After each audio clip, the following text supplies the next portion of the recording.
دل کے کتنے قریب ہیں اوورسیز پاکستانی اور وہ کتنا پیار کرتے ہیں اوورسیز پاکستانیوں سے اور پاکستان سے اور پاکستانیوں سے بھی. تو ان کو احساس ہے اس بات کا جو ان کا کنٹریبیوشن ہے وہ ایکسٹرا آرڈنری ہے, وہ فینومینل ہے. اس لیے وہ اس طرف ان کی توجہ ہے کہ جہاں باقی محاذوں پہ وہ لڑ رہے ہیں, یہ بھی ایک محاذ ہے جہاں پہ فیلڈ مارشل جو ہے وہ پاکستان کے لیے یہ کام کر رہے ہیں. اچھا سر, آپ نے جب چیئرمین OPF کا عہدہ سنبھالا تو اس کے بعد آپ نے کچھ انیشیٹو بھی لیے جو آئینی بھی تھے, قانونی بھی تھے. آپ نے اوورسیز کری عدالت اسپیشل کورٹس کے قیام کا عمل میں لایا, اور بھی آپ نے بے شمار ایسے اقدامات کیے. تو اس پہ کچھ بتائیں گے کہ کیا پیش رفت ہوئی بالخصوص جو اسپیشل کورٹس ہیں وہ باقاعدہ سے کب سے عمل درآمد پہ ہو جائے گا, کب سے وہ کام کرنا شروع کر دیں گی, اور اوورسیز کے لیے ابھی تک آپ اگر مختصر خلاصہ سا بیان کریں تو ہمارے ناظرین کو آگاہی حاصل ہوگی کہ بڑے بڑے کیا اقدامات آپ نے اوورسیز کی بہتری کے لیے یا ان کے مسائل کو دور کرنے کے لیے کیے ہیں. دیکھیں جی, جو سب سے اہم مسئلہ ہے اوورسیز کے قریب وہ ان کی جائیدادوں کا مسئلہ ہے. ان کی یہاں پر جو جائیدادیں ہیں, جو ان کی ہارڈ ارن منی ہے, جو ان کی آباؤ جائیداد کی طرف سے جائیدادیں ہیں ان کی, تو انہیں کے اپنے عزیز و اقارب رشتہ دار ان پہ قابض ہو جاتے ہیں, ان کو کورٹ لے جاتے ہیں. اور آپ کو پتہ ہے یہاں سول کورٹ میں بھی دہائیاں لگ جاتی ہیں صرف سول کورٹ سے باہر نکلنے کے لیے. اور اب قانون کوائٹ ایکسپینسو بھی ہو گیا پاکستان میں. تو اور جو اوورسیز پاکستانیز ہیں وہ اس طرح سے آ کے اپنے کیس کو پرسو نہیں کر سکتے جیسے یہاں ایک لوکل رہنے والا بندہ جو ہے وہ اگر مہینے بعد تاریخ پڑی ہے تو مہینے بعد کورٹ چلا جائے گا, کام سے چھٹی لے لے گا. ایک اوورسیز پاکستانیز کو باہر سے آنے کے لیے ایک تو اس کو آنے جانے کا ایکسپینس ہے, پھر وہ آ کے تو 1-2 دن تو نہیں ہو سکتے, تو کتنی تاریخیں وہ لے گا. تو اس سلسلے میں یہ جو ہم نے قدم اٹھایا ہے, اینڈ میں شکر گزار ہوں حکومت پاکستان کا کہ وہ قانون بن چکا ہے. اسلام آباد کی کورٹس فنکشنل ہیں, پنجاب کی فنکشنل ہو چکی ہے, اور باقی صوبے آزاد کشمیر اور GB بھی آن ٹریک ہیں. میں سمجھتا ہوں ود ان دس ایئر یہ کورٹس پراپرلی فنکشنل ہوں گی اور اپنا کام شروع کر دیں گے. اظہر, میں آپ کی موجودگی سے فائدہ اٹھاتے ہوئے ایک بڑا, آپ کو پتہ ہے پاکستان میں معاملہ ڈسکس ہوا برسلز میں فیلڈ مارشل صاحب کے انٹرویو کے حوالے سے, اور میرا خیال ہے کہ پہلی دفعہ ESPR کو کسی انٹرویو کے حوالے سے وضاحت دینی پڑی کہ ملک کے فیلڈ مارشل یا آرمی چیف نے انٹرویو دیا یا نہیں دیا. تو آپ برسلز میں وہاں نہ صرف موجود تھے بلکہ آپ اس پروگرام کے میزبان بھی تھے, اور ہمیں پتہ ہے کہ وہ سارا آرگنائزر میں بھی آپ ہی کا کردار تھا. آپ نے دنیا بھر سے تقریباً 1000 سے زائد بڑے نوٹیبل پاکستانیوں کو بلایا. تو سر وہ آرمی چیف کو فیلڈ مارشل صاحب کو انٹرویو انہوں نے دیا نہیں دیا, یہ کیا معاملہ ہے؟ مطلب وہ انٹرویو ایک بڑے گروپ نے اس کو شائع بھی کیا, بہت بڑے صحافی ہمارے لیے قابل احترام ہے, وہ انہوں نے دعویٰ بھی کیا کہ میں نے یہ انٹرویو کیا ہے. تو یہ کیا معاملہ تھا؟ دیکھیں جی, میرے خیال میں جو پاکستان کا دشمن ہے نا اس کو بڑی تکلیف ہے کہ جس انداز میں فیلڈ مارشل اوورسیز پاکستانیوں کو گیلونائز کر رہے ہیں, تو انہوں نے تو اپنے دل میں بسا کے اپنی جیب میں ڈال کے لے جانا ہے, اور پاکستان کی تعمیر و ترقی جو ہے نا بڑی زور و شور سے شروع ہو جائے گی. تو لوگ ہیں جن کو پرابلم ہے, پھر وہ آپ کو پتہ ہے کچھ نہ کچھ ایسی چیز کریٹ کرتے ہیں. میں پورے وثوق سے, اب تو خیر خود سہیل بڑائی صاحب کالم لکھ چکے ہیں, بتا چکے ہیں کہ میرا کوئی ایسا انٹرویو نہیں ہوا علیحدگی میں. جو 2 گھنٹے کی تقریر تھی اس کو انہوں نے ملاقات کا نام دیا, اور جو اندر کھانے کی میز پہ بات تھی وہاں پر تو اور بہت سارے لوگ تھے, اور وہاں پر تو کوئی ایسی اپرچونٹی نہیں تھی وہاں 1 to 1 بات ہو سکے. تو جو فیلڈ مارشل کی بات تھی, ایک بات جو میں نے ان کا اب دوبارہ انٹرویو پڑھا, فیلڈ مارشل صاحب نے بڑے واضح الفاظ میں کہا تھا, چونکہ امریکہ میں بھی جو بات ہوئی اس میں انڈیا کا ذکر ہوا اور انڈیا میں بڑی ہلچل مچی اس بات سے, تو فیلڈ مارشل نے یہاں برسل میں یہ بڑے کھلے لفظوں میں کہا ہے یہ باتیں میری اور آپ کی ہیں, یہ باتیں میری اور میرے اوورسیز پاکستانیوں کی ہیں, یہ میرے اور آپ کے لیے, یہ پرنٹ کرنے کے لیے, یہ میڈیا کے لیے نہیں ہے. وہ جو اندر کھانے کا ٹیبل تھی یا جو ماحول تھا وہاں پہ چیف صاحب اور سہیل بڑائی صاحب ایک ہی میز پہ تھے؟ بہت بڑا ٹیبل تھا, اس میں کافی لوگ تھے, 25-30 لوگ تھے.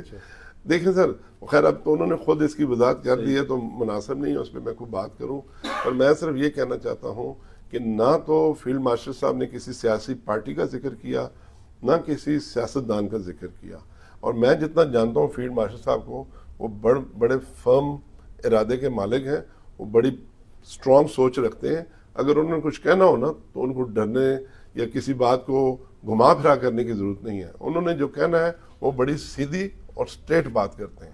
تو یہ بات کہنا, اب انہوں نے بڑائی صاحب نے یہ بات کی ہے کہ ان کی ذہنی سوچ ہے تو وہ ایسے چاہتے ہیں، تو وہ اگر ایسے چاہتے ہیں تو اس کو علیحدہ سے چھاپتے، صحیح نہ کہ اس سے منسوب کرتے۔ میں سمجھتا ہوں کہ یہ بہت امپورٹنٹ سبجیکٹ ہے۔ فیلڈ مارشل خود جا کے اوورسیز سے جو مل بھی رہے ہیں، خطاب بھی کر رہے ہیں، ان کے ساتھ ٹائم سپینڈ اگر کر رہے ہیں، تو یہ آپ سمجھ لیں کہ بہت بڑا محاذ ہے جس پہ وہ خود فیلڈ مارشل خود جا کے فرنٹ پہ کھڑے ہو کے اس محاذ پہ لڑ رہے ہیں۔ تو میرا نہیں خیال ہم اس طرح کے کام کو اس طرح کی باتوں سے خراب تو نہیں ہو سکتا، کیونکہ پوری دنیا میں اس وقت میں سمجھتا ہوں اس بات کے چرچے، ابھی میں یورپ سے آیا ہوں، برطانیہ اور امریکہ سے، تو یقین جانے لوگ ایک ہی بات کرتے ہیں کہ یار ہمیں تو ڈیفرنٹ بتایا گیا تھا فیلڈ مارشل کے بارے میں۔ فیلڈ مارشل جو ہیں is very humble, is very firm, اور جس انداز میں وہ امپورٹنس دے رہے ہیں اوورسیز کو، اتنے 2 گھنٹے بات کرنا لوگوں سے اور امپورٹنٹ سبجیکٹ پہ بات کرنا، اور پھر 2.5 3 گھنٹے کھڑے ہو کے شیک ہینڈ کرنا، پکچر بنانا، تو لوگ تو،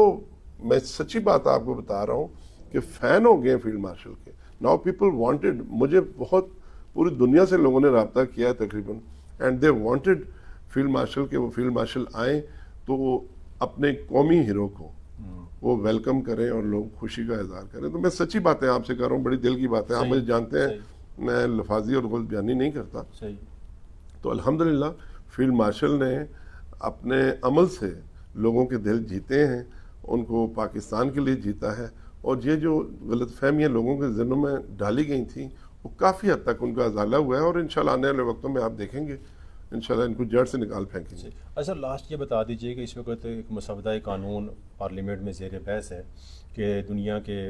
غالباً 12 یا 13 ممالک کے ساتھ ڈوئل نیشنلٹی کا ایک اگریمنٹ پاکستان سائن کرنے جا رہا ہے۔ اس میں ترکیہ کا نام نہیں ہے، اور ترکیہ میں موجود جو پاکستانی ہیں بہت سارے، انہوں نے ہم سے رابطہ بھی کیا، کچھ ان کی ہم نے اس حوالے سے تحفظات بھی سنے، تو ترکیہ اس کے اندر شامل کیوں نہیں ہے؟ حالانکہ ترکیہ نے 2020 میں پاکستان کو لکھا تھا کہ وہ کسی ایسے اگریمنٹ کے اندر آنا چاہتا ہے پاکستان کے ساتھ، تو اس کی کیا وجہ ہے کہ ترکیہ اس کی اندر شامل کیوں نہیں ہے؟ اور کیا مستقبل میں؟ میرا نہیں خیال کسی ایک کنٹری کو سنگل آؤٹ کیا گیا ہو۔ ترکیہ کے ساتھ ہمارے بہت ہی قریبی برادرانہ اور بہت ڈیپ ریلیشن ہے پاکستان کے، اور اب آپ نے حالیہ اس جنگ میں بھی دیکھا ہوگا کہ ترکیہ کس طریقے سے پاکستان کے ساتھ کھڑا ہوا ہے۔ اسی بات پہ ہمارے آنریبل پرائم منسٹر صاحب میاں محمد شہباز شریف صاحب ترکی تشریف بھی لے گئے، فیلڈ مارشل بھی تشریف لے گئے وہاں پہ تھینک یو کے لیے۔ تو ایسی کوئی بات نہیں ہے۔ اور میں ایک بات اور آپ کو بتاتا چلوں، ہمارے پرائم منسٹر صاحب جناب میاں محمد شہباز شریف صاحب فلی ڈٹرمن ہے، وہ اور ان کی حکومت، کہ اوورسیز کے ایشوز کو ہم نے ریزالو کرنا ہے، ان کو حل کرنا ہے۔ اور ابھی پرائم منسٹر نے تو ایک ڈائریکٹو ایشو کیا ہوا ہے، 18 پوائنٹس ہیں جن پہ کام ہو رہا ہے، اور ایک ٹاسک فورس بنائی ہے انہوں نے، میں بھی جس کا ایک ممبر ہوں، اور ہمارے جو منسٹر ہیں سالک چودھری صاحب وہ اس کے چیئرمین ہیں۔ تو پورے زور و شور سے اوورسیز کے لیے کام ہو رہا ہے۔ اور آپ دیکھیں ابھی جب اوورسیز آئے تھے کنونشن میں، تو میں شکر گزار ہوں پرائم منسٹر میاں محمد شہباز شریف صاحب کا کہ انہوں نے ان کو اسٹیٹ گیسٹ کا درجہ دیا ہے، ان کے لیے اسٹیٹ لانچ کھلا ہے، ان کے لیے پرائم منسٹر ہاؤس کے دروازے کھلے ہیں، وہاں انہوں نے عشائیہ دیا ہے اوورسیز کے آنر میں۔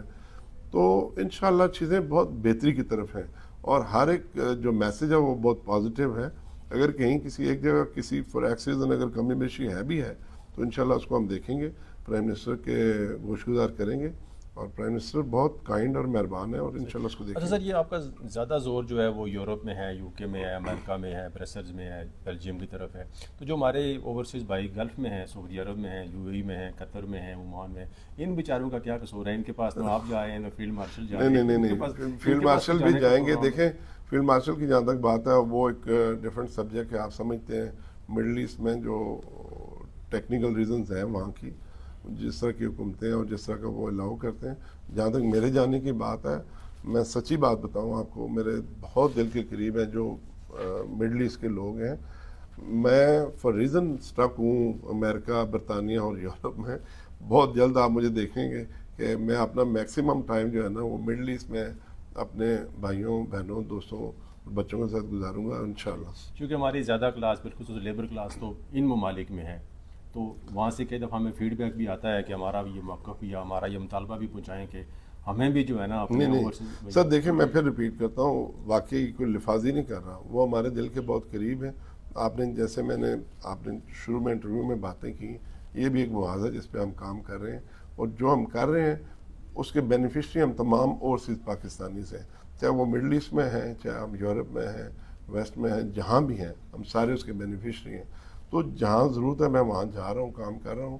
ایسا نہیں ہے، مڈل ایسٹ واقعی میرے دل کے بہت قریب ہے، مجھے بہت احترام ہے، مجھ سے زیادہ بہتر ان کی سیکریفائس کون سمجھ سکتا ہے۔ میں خود ایک اوورسیز پاکستانی ہوں اور مجھے پتہ ہے کہ جو ہماری لیبر کلاس ہے مڈل ایسٹ میں، ایک ایک کمرے میں 10-10 15-15 لوگ رہتے ہیں، بیچارے دھوپ سردی گرمی میں کام کرتے ہیں، اور کس محنت سے وہ کام کر رہے ہیں، اور سب سے مشکل کام اپنی فیملی سے دور رہنا۔ میں ابھی دور رہتا ہوں تو مجھے احساس ہے اس چیز کا کہ کتنا مشکل ہے اپنی فیملی سے، اپنی بیوی بچوں سے دور رہنا۔ تو وہ جو 2-2 4-4 5-5 سال بعد چھٹی آتے ہیں، تو آپ ان کا سیکریفائس دیکھیں اور ان کا کنٹریبیوشن دیکھیں۔ تو ایسی کوئی بات نہیں ہے، بالکل مجھے احساس بھی ہے، اور میرے دل کے خاص حصے میں ان کی جگہ ہے۔ تو انشاءاللہ بہت جلد مڈل ایسٹ میں شروع کروں گا، اور ایک ایک ملک جاؤں گا، ایک ایک شہر جاؤں گا، اور ایک ایک بندے کے پاس جو ممکن ہو سکتا ہے I'll spend my time with them، اور جو ان کے مشکلات ہیں۔ ویسے ہم ٹوٹلی فوکس ہیں سعودیہ میں، UAE میں، قطر میں، بحرین میں، کویت میں، چونکہ ہمارے CWAs ہر جگہ پہ ہیں، اور جو اس وقت اوورسیز منسٹری کا OPF کا جو سٹاف ہے وہ فلی ڈٹرمن ہے اپنے اوورسیز کے ایشوز کو ریزالو کرنے کے لیے۔ بٹ یہ بات اس میں کوئی شک نہیں ہے، مجھے جانا چاہیے، اور انشاءاللہ بہت جلد آپ دیکھیں گے کہ I'll be in Middle East۔ Sir thank you very much, sir مائی بہت شکریہ سر، تھینک یو۔ ناظرین، میں تو ایک صحافی ہوں، اور میں نے اپنی زندگی کے 30 سالوں میں درجنوں 20 لوگوں کے انٹرویوز کیے، اور بہت ساری انٹرویوز کے دوران ہی ہمیں اندازہ ہو جاتا ہے کہ انٹرویو دینے والی جو شخصیت ہے وہ کتنا ہمیں مطمئن کر رہی ہیں اور کتنا ریئلٹی سے بات کر رہی ہیں۔ میں آپ کو سچی بات بتاؤں کہ جب بھی میں نے چیئرمین OPF سید قمر رضا صاحب سے بات کی تو مجھے ایک دلی خوشی اور تسکین محسوس ہوئی کہ یہ وہ ان چند لوگوں میں سے ہیں جو حقیقی طور پر ملک کے لیے کچھ کام کر رہے ہیں، اور کام وہی ہوتا ہے جو پریکٹیکلی کیا جائے اور جس کا پیچھا کیا جائے۔ تو اس دعا کے ساتھ کہ اللہ تعالیٰ ہمیں جہاں بھی ہیں، جس شعبے میں بھی ہیں، اپنے ملک کے لیے اپنے حصے کا کردار ادا کرنے کی توفیق عطا فرمائے۔ اللہ حافظ و ناصر۔